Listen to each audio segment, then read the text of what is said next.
Kevin, it's great to see you again. Used to be my compatriot on Fan Night on NBA TV and was here on TNT on occasion, and it's wonderful to see you again. Well, thank you. I kind of wish I was sitting in Oracle getting ready to play the Golden State, I think. Yeah, I'll wait and let you know what I really think about that in a couple hours. I've seen your team play. You don't want to be there. Yeah, you might be right.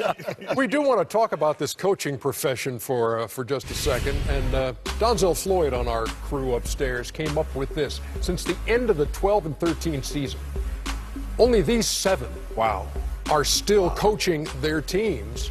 And earlier this season, back in November, get off to a 4-7 start. Kevin, were you stunned? Yes. That the Rockets let you go? Yeah, I was. I kind of went in and I had said that we had a rough camp. A lot of guys injured. Dwight couldn't do back-to-back practices and was not going to be able to do back-to-back games until December.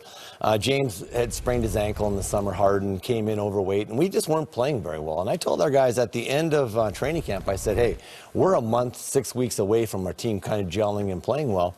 So we got off to a tough start, and I came in and I sat down and they said, you're fired. I went, whoo. I was like, wow, it really, really surprised me. I did not think that was the case.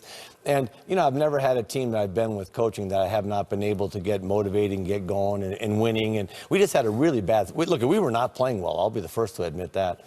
But it was so short, 11 games getting going. In fairly recent memory, you had been to the Western Conference Finals. Yeah.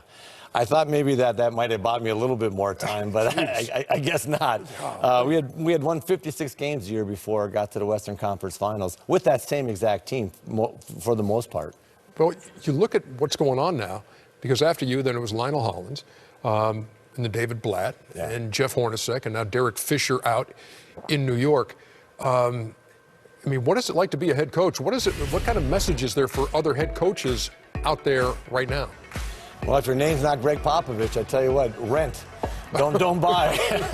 Because it's happening fast, boy. I tell you what, and it's a tough profession. I just think that there are so many players who have so much pull right now inside the league. And I just think that the teams that say, okay, look, we're going to go through some rough patches. We may struggle at times, but we're staying the course. We're just going to, we're going to keep going, especially if you've had success. It's just rough right now in the coaching profession. Now you see George Karl. They're talking about him, and we changed our mind. We're not going to fire him today. Right. So you're like, oh, boy, what does that say about tomorrow? Exactly. You know, it's just unfortunate. And obviously, I don't like your general manager. I thought he threw you under the bus. You were in the Western Conference Finals 5 months ago, and after 11 games, I thought that was a disgrace and a travesty. But let's talk about the Sacramento situation.